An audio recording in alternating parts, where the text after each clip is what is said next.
কলকাতা পুলিশের এসটিএফ ও বিহার এসটিএফ এর যৌথ অভিযান। বিহার থেকে উদ্ধার একাধিক আগ্নেয়াস্ত্র।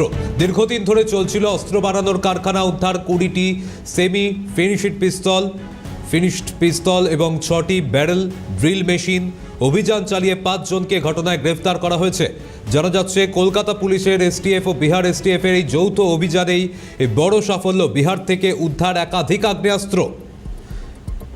কি উদ্দেশ্য ছিল যাদেরকে গ্রেফতার করা হয়েছে তাদের ইতিমধ্যে জিজ্ঞাসাবাদ জারি রয়েছে বলে জানা যাচ্ছে।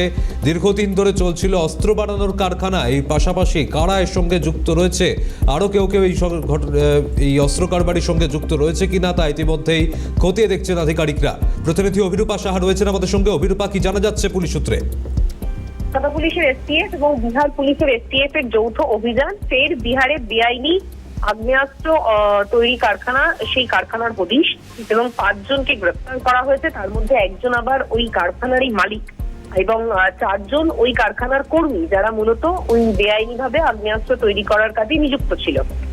আগ্নেয়াস্ত্র তৈরির যে কারখানা, সেখান থেকে উদ্ধার হয়েছে 20টি সেমি ফিনিশড দেশীয় পিস্তল, 7.6 mm এর 8টি পিস্তলের ব্যারেল, একটি লেদ মেশিন এবং ড্রিল মেশিন সহ একাধিক সরঞ্জাম।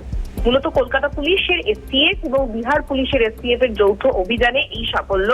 মোহাম্মদ মোনাজের, মোহাম্মদ সাদাব আলী, মোহাম্মদ আসলাম, মোহাম্মদ শামশের আলম এবং মোহাম্মদ শাহনওয়াজ, এই 5 জনকে গ্রেফতার করা হয়েছে। বিপুল পরিমাণ আগ্নেয়াস্ত্র উদ্ধার হয়েছে।